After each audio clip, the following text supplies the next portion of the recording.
دیکھیں دوستو، میں اس چیز کا اقرار کرتا ہوں کہ ملازمہ واقعی ایک بہت سخت مرض ہے اور ایک عالم اس سے پریشان ہے، لڑکیاں اور عورتیں خاص طور پہ۔ لیکن پریشانی میں غلط فیصلے آپ کبھی نہ کیجیے۔ ہمارے پاس بے شمار میسیجز ایسے آتے ہیں جس میں لڑکیاں کہتی ہیں کہ ڈاکٹر صاحب ہم نے گلوبی ویٹ استعمال کی اور فلاں کیا اور فلاں کیا، اس سے عارضی طور پہ ٹھیک ہو گیا، لیکن جیسے اس کو چھوڑا تو ملازمہ پھر آ گیا۔ دیکھیں، غلط فیصلے آپ کو ناقابل تلافی نقصان پہنچا سکتے ہیں، خاص طور پہ اسٹیرائڈ والی کریمیں ستیہ ناش کر کے رکھ دیتی ہیں، جلد پتلی ہو جاتی ہے اور اتنی بد شکل ہو جاتی ہے کہ پھر شاید اس کی اصلاح، میں آپ کو کلیئرلی بتا رہا ہوں، اور ایسی چیزوں کی ایسی سکن کی اصلاح پھر آسان نہیں ہوتی۔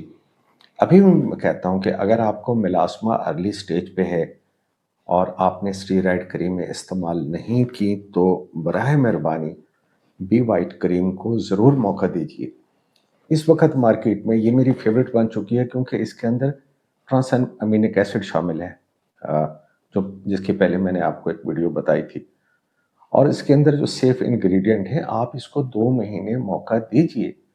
ملازمہ کے اوپر صبح شام لگائیے، اگر سارا فیس ڈارک ہے تو اس کے اوپر بھی لگا سکتے ہیں، ہاتھوں کے اوپر لگا سکتے ہیں۔ اگر کسی بندے کو، کسی خاتون کو بی وائٹ کریم فائدہ نہ دے تو پھر ہم ایک سٹیپ آگے چلتے ہیں۔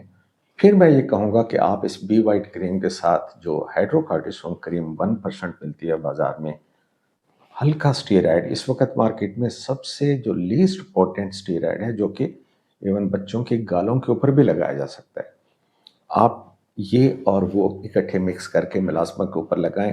اب یعنی میں خود اسٹیرائڈ کا اب یہ آپ کو بتا رہا ہوں، لیکن یہ حالت مجبوری میں ہے۔ کبھی اسٹیرائڈ سے سٹارٹ نہ لیں، سٹارٹ صرف بی وائٹ سے لیں۔